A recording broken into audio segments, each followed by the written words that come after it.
plumbing is one of the great mysteries of your modern civilization.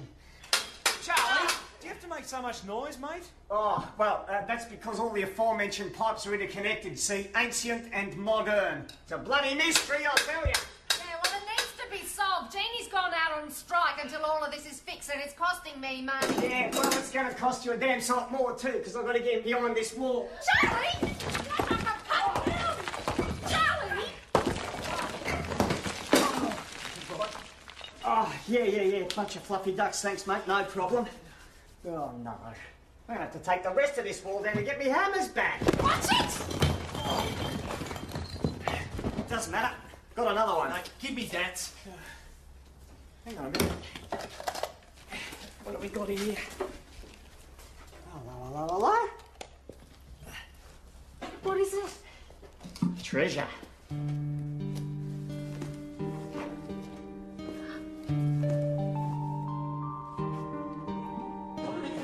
What's going on here? Raising money for the kindergarten. She baked most of it herself, bless her. I don't know where we'd be without her. Hey! What? Oh, this is just beautiful. It's some kind of journal. I mean, the mildew's got to a bit of it, but you can still read it. And look at the handwriting. It's just gorgeous. The copper plate, the handwriting? Yeah, I think so. Wouldn't mind showing it to a few kids these days. You know, they just don't teach proper penmanship anymore. It's so old-fashioned. Thank you very much. All right. Imperial. Jeannie. I must be in love. So you're coming back, are you? I have never Yes. felt such tremulousness. Well, you know, it's only a few specks of rust in the water. It is not a typhoid epidemic, for God's sake. Rhymes even. Jeannie! God, that woman is more trouble than she's worth. Honestly. A little bit faded. It's a nice book. Enjoy. Thank you. See you, ladies. Oh, my God. Adam? What? Look at this. Here I go back. There was nothing else to be done. I was heartbroken. I picked up the poker from the fire and struck him forcefully on the back of the head. God forgive me, I killed him. I killed the man I loved.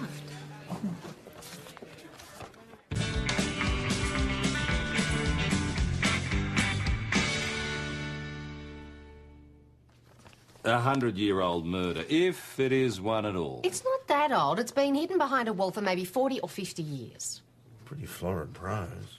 I mean, for all we know, it could be fiction. Oh, look, that's not fiction.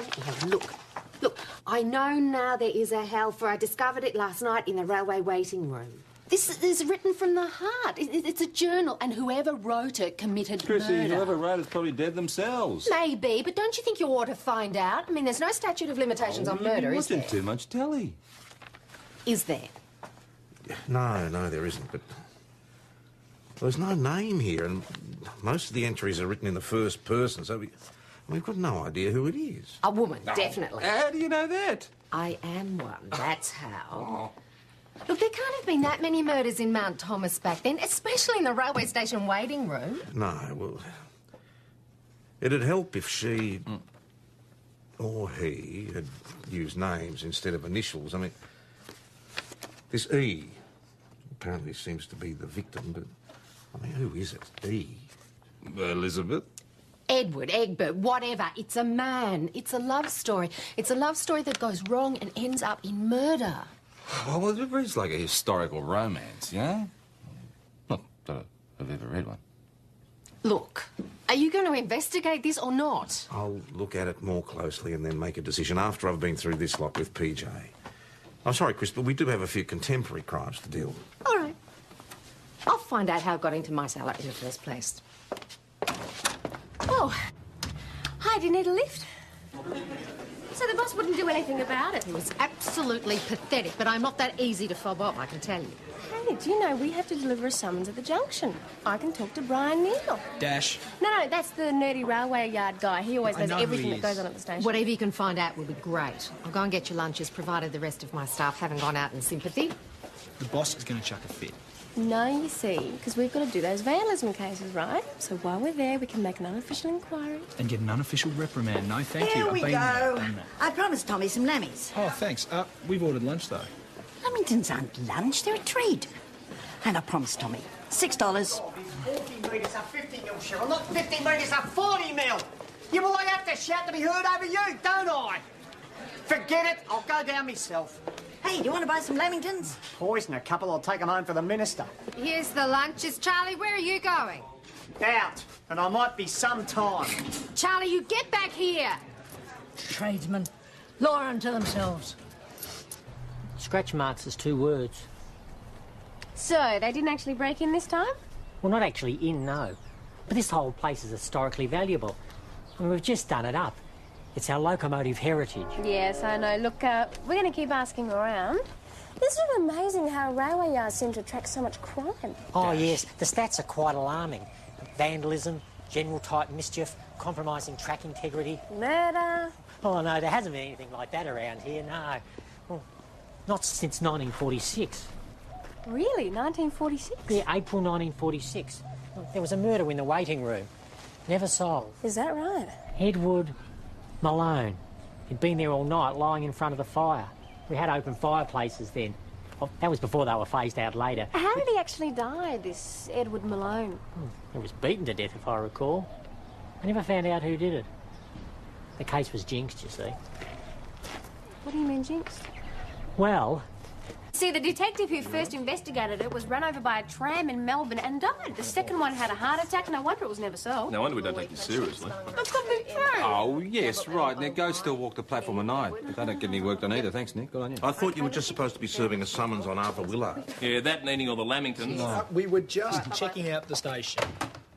I told you both I don't want you Boss, conducting sorry your to own interrupt. investigation. I've just checked with the Coronial Services Centre now. The body of an Edward Malloy was found at the Mount Thomas station waiting room on the 11th of April 1946 and the case was never solved.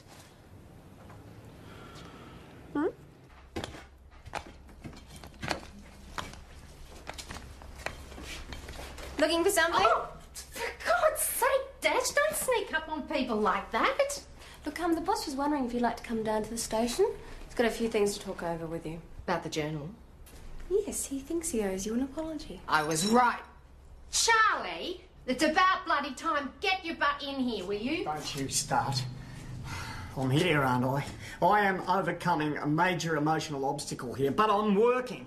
It was an emergency of a highly personal nature. Yes, well, this is an emergency of a highly professional nature. Can you get in here and start work?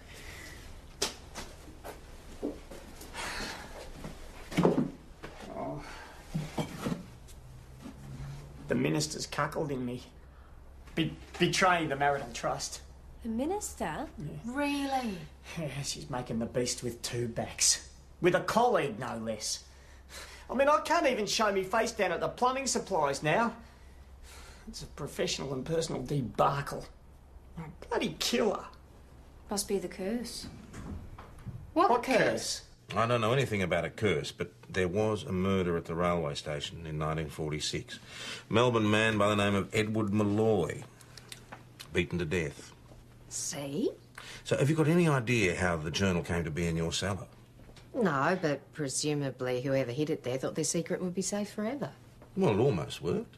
It would have too if you hadn't got Charlie in to do the plumbing. How old's that part of the pub? Oh, that part only dates back to the 1950s because it was damaged in the fires, of course. A whole lot of people sheltered from the fires down in the cellar. The diary must have been hidden then. Any idea who? No, but it might read a mention in the local papers of the time. I could check out the library if We're you like. always very happy to receive assistance from the public, Chris, but Are just you? leave this to us for now. We'll let you know if you can be of any Are more you sure? Yes, You know, it's quite no sure. trouble. Thank you very Oh, much. boss, we've got a few more of the pages unstuck. Did you find a name? Yeah, no, well, there's mention of an uncle who was B. the B, and then the father, who was J. Now, they talk about church outings and a shop. E visits father. That is the aunt. The aunt E visits father at the haberdashery. What else have we got? Oh, look, forget what I said. Chris, It's probably fiction, Chris. just as PJ said. Give it Chris, to me, this Tom, is no longer please. your property. I found It's it in my evidence cellar. in a murder inquiry which you instigated. Oh, who wrote it? Winifred Starling. Whole life.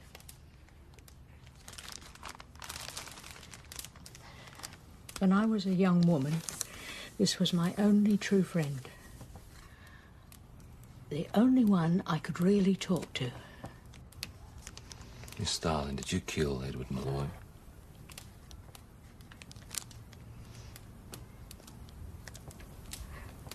I hit him with a poker.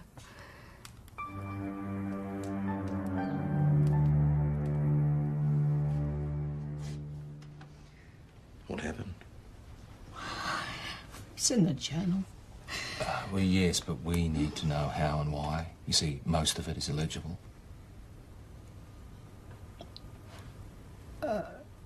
Edward, he jilted me. He was very cruel. We had an argument. I followed him to the station and... Intending to kill him? Oh, swear. I just lost my temper and I hit him and I panicked when I couldn't wake him up. So what did you do? I ran home. I never told anyone. Except the journal. Kept it since I was a girl. I was a lonely child, you see. You had a brother, though, didn't you? We were never very close and Father was strict. There was no one to talk to. So you wrote it down? Yes. I thought it would be my secret. Why did you hide it in the cellar of the pub? It was bushfires, 51. I thought we were going to die. So you took shelter in the cellar? I soaked strips of my petticoat in beer and wrapped up the journal and put it in a crack in the wall. Where it stayed until now? The fires got really close. They burnt down part of the back wall of the pub, you know, and we had to get out in a hurry. Well, why didn't you go back for it later? They'd already started building the new support wall, and it seemed providential somehow that my secret was buried forever.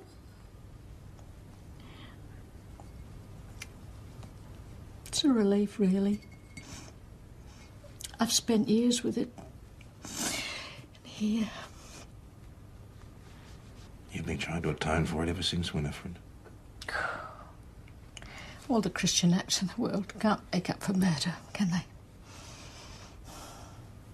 Look, it's an open and shut case. We've got a verbal and a written confession. I've got to get on to homicide. I know you do, but we're talking about 40 years ago. There's no statute We're also of talking limitation. about a woman who's lived an exemplary life for every one of those 40 years.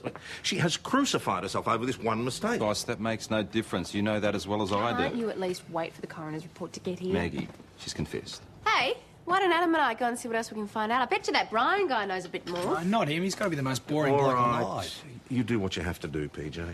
Boss, we can use our discretion here, can't we? I mean, she does so much good work, but maybe it's not in the community's interest to charge her. I'm not looking at charging her yet. I want to talk to the Office of Public Prosecutions first. All right, you do that and I'll get on to homicide. 40 years is a long time. I'm just doing my job, Max. She loved him. She hit him with a fire poker. Well, if you jilted me, I might do the same. Look, can we just give her a break? How? Well, let me talk to her. There might be something I can find out that'll help her. What? Please.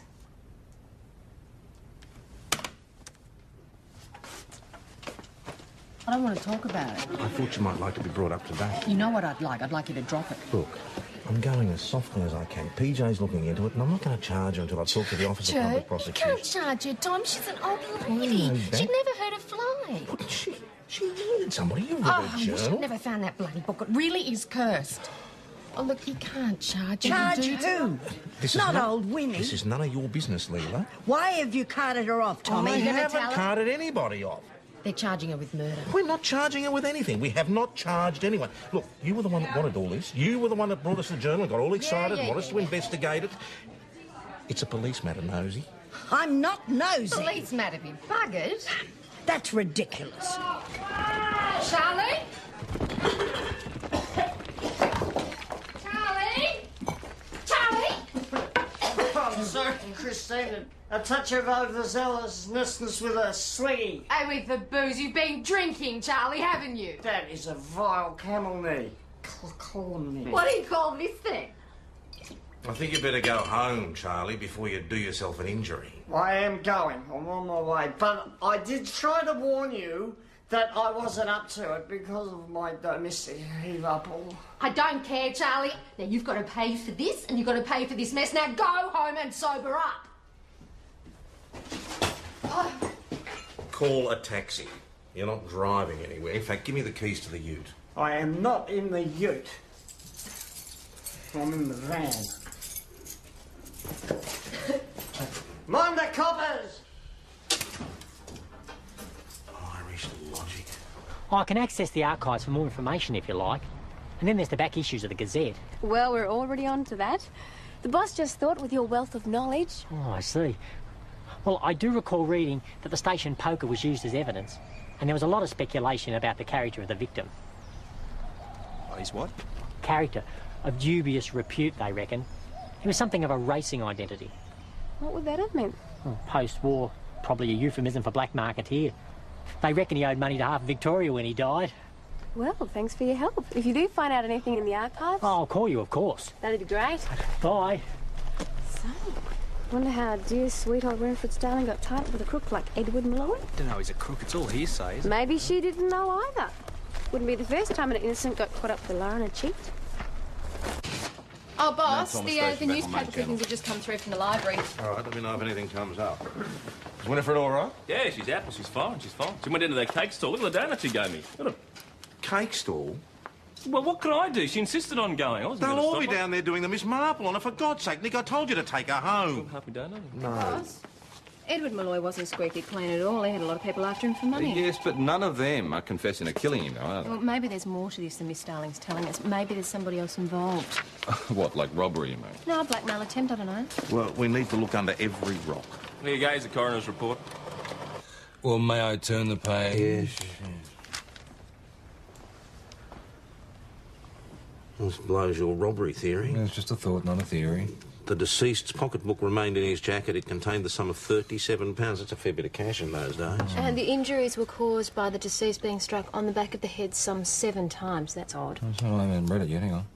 And the victim was rendered unconscious by the first blow and that the latter blows certainly resulted in death. The papers said it was a violent attack. This report supports that.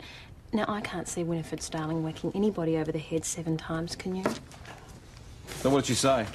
She swears she only hit him once. Well, then somebody else has to be involved. Unless she's still lying, eh? Yes, well, we need to find out more about what actually went on with this Malloy bloke. Yeah, so what is the definition of being jilted? Doesn't it mean being left at the altar or something? Oh, being unfaithful? Breaking an engagement. First thing tomorrow, we check the newspapers to see if there was supposed to be a wedding or something. I mean, there is definitely something she's not telling us. Here we go. Kitchen's still out of action, so there's no chips you can blame.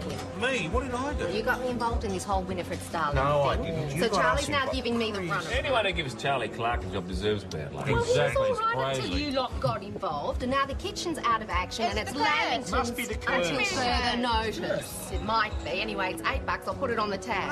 $8? Well, they gold-plated. I think I've had enough of desiccated actually. Mount Thomas Police Sergeant. Anything? No, there's nothing in the earlier papers, nothing in church records. Oh, this is crazy, eh? I mean, we've got a confession and we're trying to disprove it. It doesn't make sense. I mean, why admit to hitting him but lie about the number of times? Well, maybe she thought that bashing someone's head in wasn't ladylike. We could try a female perspective. A female perspective. On the book, read between the lines, it takes one to know one. Would you agree? I agree with that, then. Cheers. Oh, it was Frank Wade. He's just complaining about a big stoush at Charlie Clark's place last night. Broken glasses, chairs, screaming, the lot. Well, Charlie wasn't at the pub this morning either.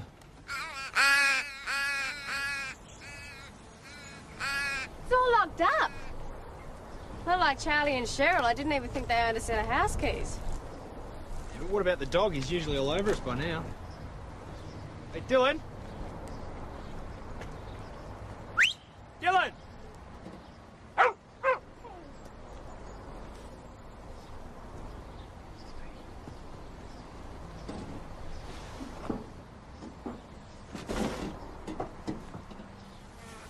Is he all right?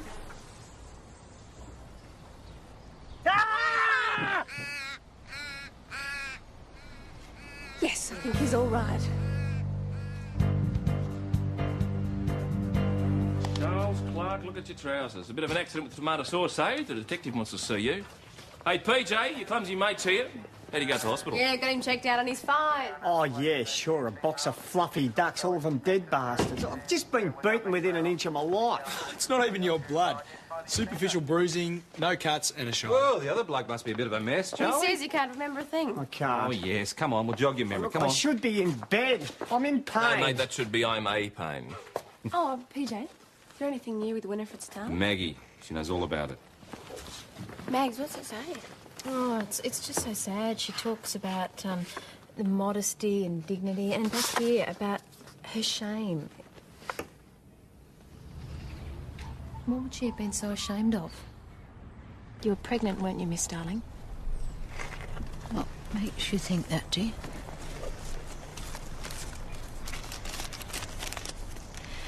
But to whom can I speak of my sins?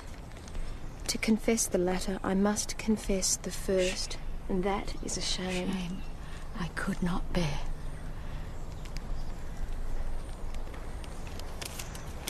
Miss Darling, I'd like to help you, but you'll have to tell me. I don't want any help, dear. You're going to go to prison for what I've done. All the good deeds, all the cake stalls and the fundraisers and the library stalls. None of it was paid for his life. And wasn't there anybody you could ever talk to? Nobody. Innocent. Poor and plain. Little spinster, little Starling. It was Edward's child, wasn't it? How many months were you? 4 months. It wasn't like today. It was a very shameful thing to be unmarried. And what did he say when you told him? Laughed. He said that I would have to sort it out myself. He meant he kill the baby. And he turned his back and laughed. I just hit him. Do you know how many times you hit him? Oh, I loved him. And he laughed at me.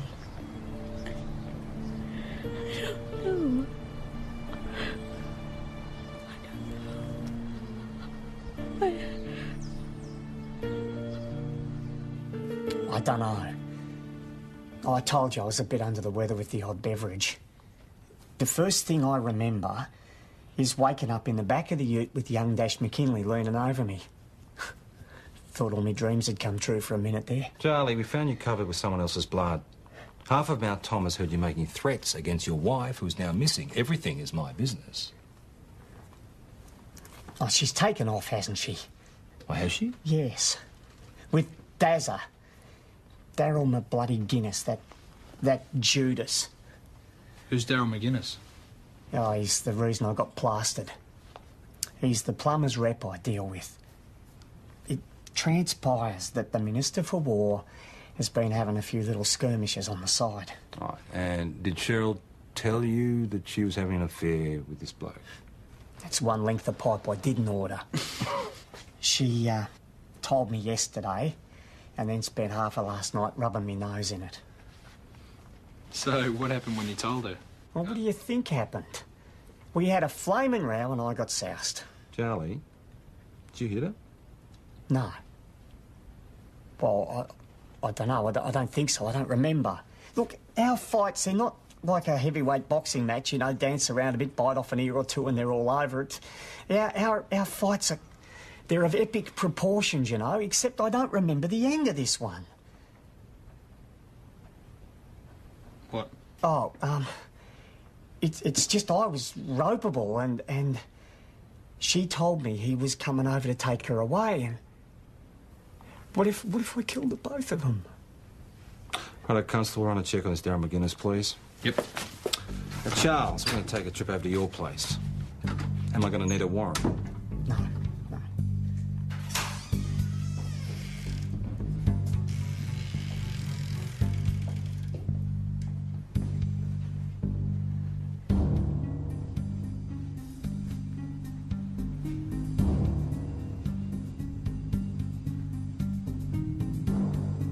Don't touch anything, thanks, Charles.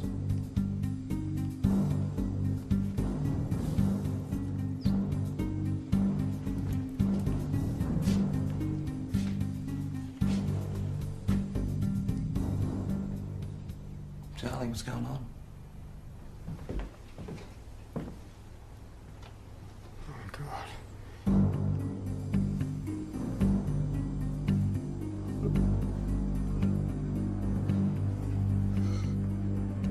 she doesn't know how many times she hit him. No, she's really upset. She couldn't be specific.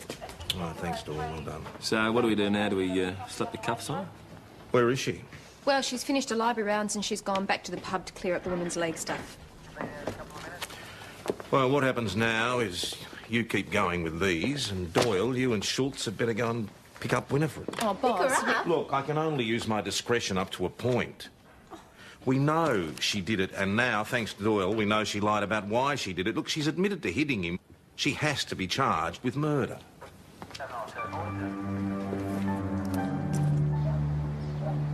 Any chance of a cup of tea, white, with 2 sugars? What did you have to find that book for, Charlie? I've been asking that myself. Go on. PJ, Daryl McGuinness hasn't turned up for work. His boss is a bit worried about him.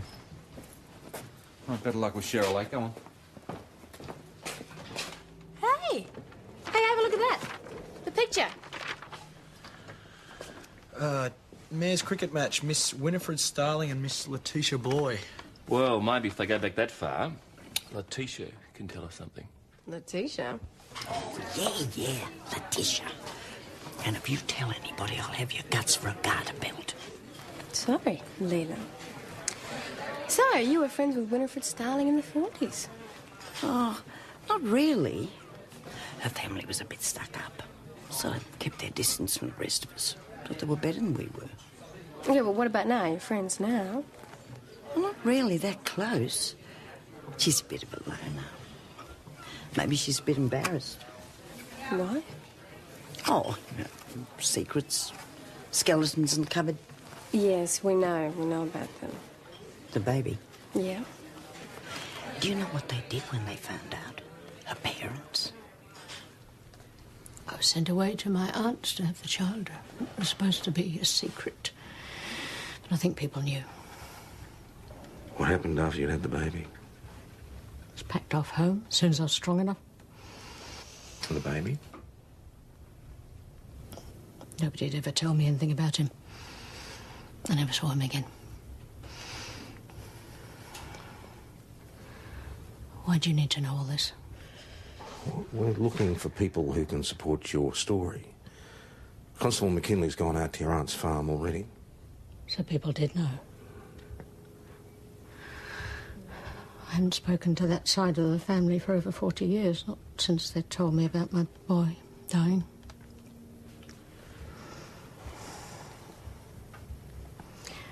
I only ever saw him the night that he was born. He was so beautiful. James. I called him James. How did he die? She wouldn't even tell me. Said the whole mess was best forgotten. Mess. Are there any other relatives? I don't know. It's been over 40 years. Perhaps I meant to see this out by myself. That must be my punishment. Miss Starling, what's your aunt's name? Ethel McAteer. She was a tough old bird. Was? Yes, she died about 6 months ago. Oh, wonderful. Oh, I'm sorry I can't be more help to you. No, that's right. She didn't have any relatives at all, did she? Not that I know of. She was a widow. One of her sons was killed in Vietnam and the other one died in his teens, I think. No regular visitors? Only one. Well, you can't remember their name, can you? No, sorry. I do recall that he always used to come with gifts. I suppose that's why I remember him, because he never turned up empty-handed. Like, flowers, chocolates? No, gifts. Knickknacks, ornaments, that sort of thing. Some of them were genuine antiques. About 6 foot, balding with short brown hair and a beard, but she's not sure. She thinks he might have wore glasses, and she kind of thinks he's from St. David's, but she's not sure. Oh, well, it's a start, I suppose. Is this personal, is it? I beg your pardon? First you do your absolute best to upset and worry me over a so-called murder that should have been laid to rest years ago. But now you arrest my plumber. You're trying to run me out of business or something? He's not under arrest. He's being held for questioning. We are conducting an investigation. Enough. Another one? Haven't you lot got enough to do or something? Thank you, Boss, no sign of McGuinness or Cheryl anywhere. Thank you, Cooper. Yeah, no, it looks like they've disappeared Thanks right very off the face. Cooper? Oh, boss, the test on the bloodstains will be about another hour. Bloodstains? What's he done? Well, Daryl McGuinness and Cheryl Clark have gone missing, so what do you reckon he's done? Oh. Hello, Lily, how's Merv? Have you charged him? Who? Charlie. Leela, I don't think that's really any of your business. I don't think they have, but Tom's going to stick the homicide squad onto Winifred, though. Chris? He is. Isn't there something we can do? Come on, Maggie, isn't there anything? Well, you can go back to 1946 and find some witnesses for me. That'd help. Cyril Edgbaston. Cyril Edgbaston? Well, he was the biggest gossip in town for years. Would he know anything about Winifred Starling? He'd know everything about everything. Hey, Christine, where's that bastard Charlie Clark? He's had me off up the back of Burke. Daryl! Mr McGuinness, is it? Yeah? Oh, Mr Clark's going to be very happy to see you. Well, I doubt that very much. I'll have his gizzards on a spit. You'll have to get permission from her boss first. Oh, yeah, why's that? Because we had Mr Clark in custody, sir. For killing you. I mean, her and me. Is she crazy? Need a chair and a whip. Have you seen the woman? Not recently. She's disappeared. Look, I haven't been near Cheryl bloody Clark. I'm scared stiff of her. You've had no relationship with her? No. You got no idea where she is? No. When was the last time you spoke to her? Yesterday, Arvo. Now, she ordered some PVC piping from me and arranged for me to take it way up past Widgery today to deliver the bloody stuff. Oh, yeah, who to? Who to? To bloody nobody. I get there, I find a bloody deserted homestead. There's no signal on my mobile. It's a 3-hour drive back. So Cheryl sent you on a wild goose chase? That's right, damn near wasted the whole bloody day for nothing. Those blood tests are ready for you, Mum. Good on you. Excuse me? Yeah. Yeah, it won't be long, boss. Won't be long. Mate, you're going to love this. It's not Charlie Clark's blood. It's not Cheryl Clark's blood. It's not Daryl McGuinness's blood. Well, how on earth do they know that? They haven't got samples for comparison. I know that, mate, because they've tested. It's not even human's blood. It's pig's blood. How? You were set up. And it's not too hard to work out by who. You're bloody right it's not. I am gonna... Who? Your wife. Cheryl, the Minister for War. She is not having an affair with Dazza. But why would she set me up? Well, you'll have to ask her that, won't you, Charlie? I will. I bet she's at the Kaiser's. Who? Her mother's. There's an ugly woman. She's never liked me. We went round to the Kaiser's palace. She's not there. Hasn't seen her. Did she say that? Mm-hmm. Well, then that's false report to policing. You might have to arrest her. Do the old biddy good. He's right. He is? I am. And if he's right about the mother-in-law, he's right about Cheryl too. Eh? False report to police. But your mate Daryl wasn't the only one who was sent in a wild goose chase. All right, Nick, you and Cooper go and grab Cheryl Clark and put the fear of God into her. Teach her to waste our valuable time. Us put the fear of God into her. It's more like the other way around, I'd say. Cyril who? Edgbaston. It's the name of a cricket He ground. says there was more than one weapon. The poker knocked Malloy out, but that is all it did. He was killed with his own walking stick. How does this Cyril Edgbaston know that?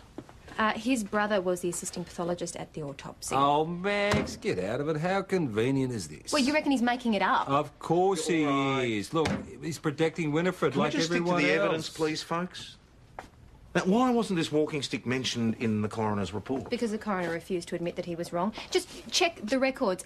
Angus Edgbaston, he was the assistant coroner circa 1946. All right, but surely he would have pursued the matter of the stick. What for? No one was ever accused. Until now.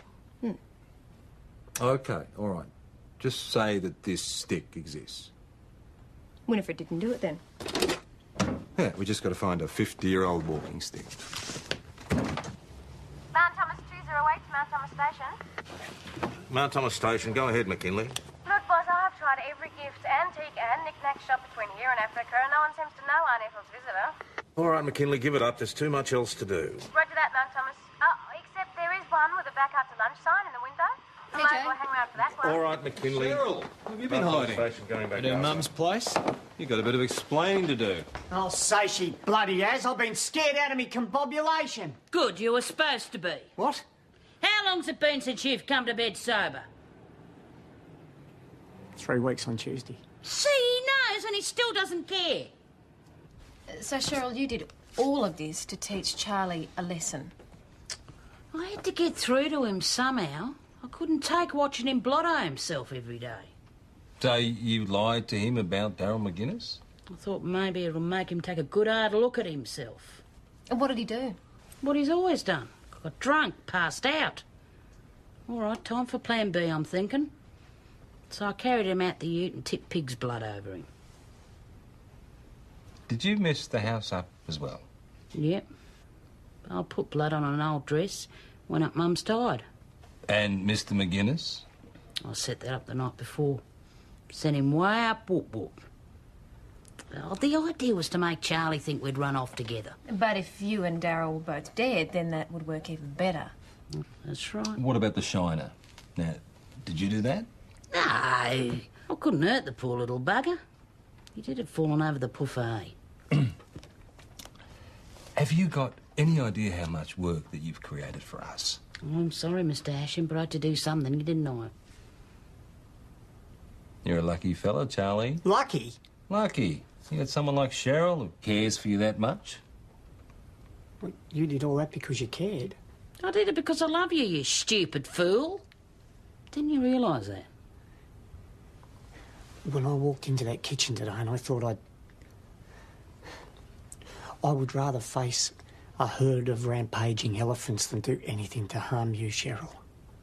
Oh, come here, my little stud muffin.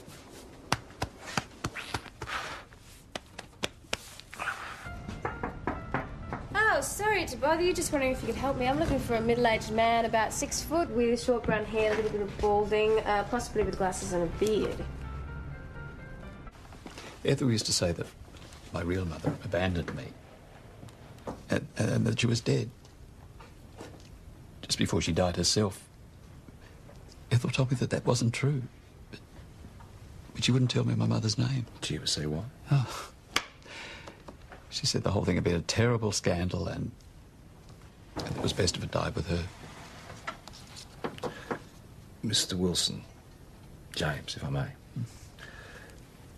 Did your aunt ever mention anything about a death in a railway station in 1946?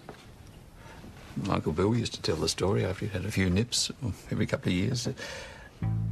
Oh, we've heard it all before, Bill, Ethel would say. Was there ever any mention of a walking stick in the story? No, but Bill's brother Jack had a stick, though. Took it everywhere with him. He used to whisper to it. He was very strange about it. I don't suppose you know if anyone's still got that stick. Sorry, no idea. Would you excuse us, please, Mr. Wilson? I know where to look. This is it. It was Jack's, my father's. He insisted I have it just before he passed away. Well, thank you very much, Miss Starling. Now, we'd like to ask if you'd come back down to the station with us. There's somebody that we'd like you to meet. Come on through. Nearly there, Mr. Wilson. Okay. Winifred Starling, James Wilson. Hello. Mr. Wilson, is this the walking stick that you described to Detective Hasham? Well, yeah, yes, I think it is. The stick belonging to old Jack? Yes, I'm sure it is. Jack Starling, Winifred. Your father? His grandfather. This gentleman's name is Wilson because Ethel McAteer changed it. Originally, it was Starling. James Starling. He's your son. James? My James? No, he's dead. Miss Starling, you were lied to. You both were. You were each told that the other had died. Truly. This is that baby that was taken away from you. Oh. Right, let's get some water, please. All right.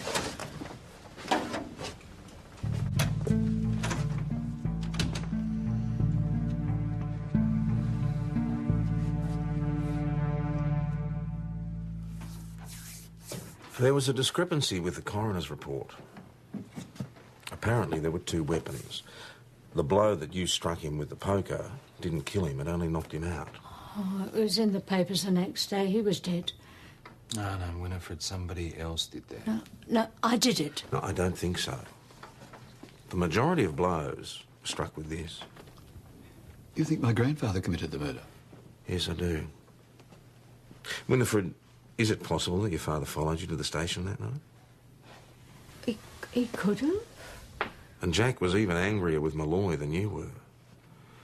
After you'd gone, leaving him unconscious, your father really laid into him with this. Are you saying You that I didn't kill them? Edward. Your father did. You all right? Perhaps you better sit down.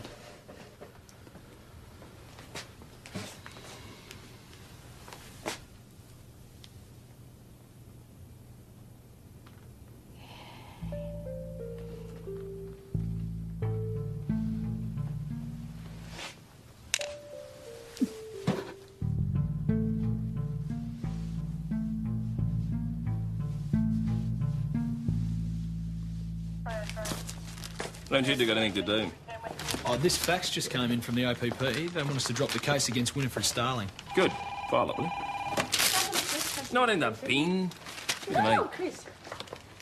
Oh, really? Now, why are we not charging Cheryl? Because the boss is a nice, gentle, caring copper, and because Cheryl will punch his lights out if he dared to. Charlie and Cheryl are at it again. His souse, she apparently threw a chair at him and everything's back to normal. Well, you know, Tom, I really thought that we were mates. What's that got to do with anything? Well, I think that you owe me an apology. So do I. See? I don't even want to get into your logic. So does me. Good night. Nice try, girl. Well, it beats me why Charlie goes back to her. Because he loves her. I mean, if you ask me, I'm amazed that she'd take him. Charlie's all right underneath once he's soaked up a couple of the layers. And so he would want to be. Cheryl risked a very heavy charge for his sake. What? She gives him up to death and he's supposed to be grateful. As you said, he is very lucky to have somebody who cares to go to so much trouble. What are you thinking about? I'd rather be simple. Really? Could be very dangerous.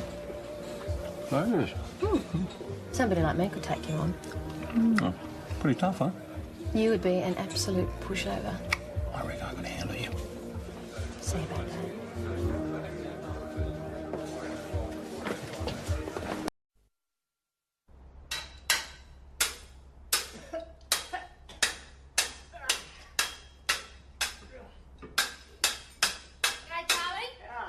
Your plumbing is one of the great mysteries of your modern civilization.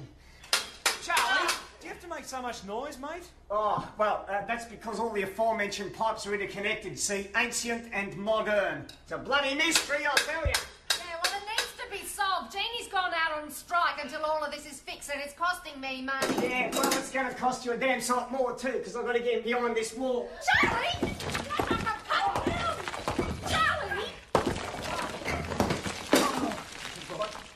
Oh, yeah. Bunch of fluffy ducks, thanks, mate. No problem. Oh, no. I'm going to have to take the rest of this wall down to get me hammers back. Watch it! Doesn't matter. Got another one. Mate, give me that. Hang on a minute. What have we got here? Hello. What is it? Treasure.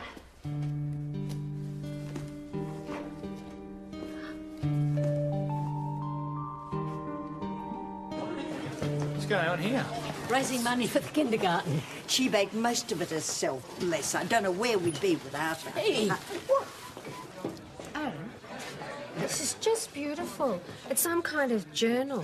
I mean, the mildew's got to a bit of it, but you can still read it. And look at the handwriting. It's just gorgeous. A copper plate, the handwriting? Yeah, I think so. Wouldn't mind showing it to a few kids these days. You know, they just don't teach proper penmanship anymore. It's so old-fashioned.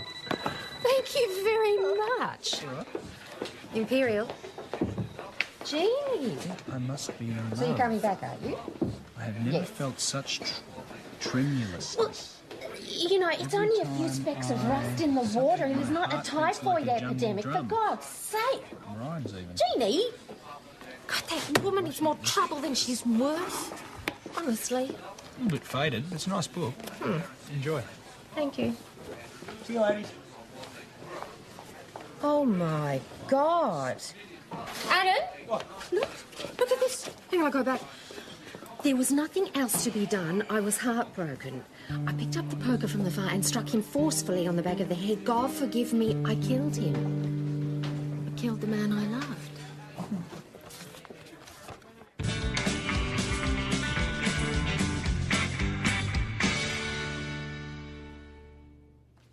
100-year-old murder, if it is one at all. It's not that old. It's been hidden behind a wall for maybe 40 or 50 years. Pretty florid prose. I mean, for all we know, it could be fiction. Oh, look, that's not fiction. Now, look, I know now there is a hell, for I discovered it last night in the railway waiting room. This is written from the heart. It's a journal, and whoever wrote it committed Chrissy, murder. whoever wrote it's probably dead themselves. Maybe, but don't you think you ought to find out? I mean, there's no statute of limitations on murder, is there? You're watching too much telly. Is there? No, there isn't, but...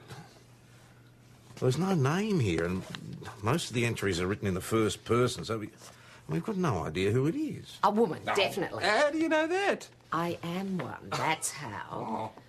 Look, there can't have been that many murders in Mount Thomas back then, especially in the railway station waiting room. No, well... It'd help if she... or he had used names instead of initials. I mean... This E apparently seems to be the victim, but... I mean, who is it? E? Elizabeth? Edward, Egbert, whatever. It's a man. It's a love story. It's a love story that goes wrong and ends up in murder. Well, it reads like a historical romance, you know? Not that I've ever read one. Look, are you going to investigate this or not? I'll look at it more closely.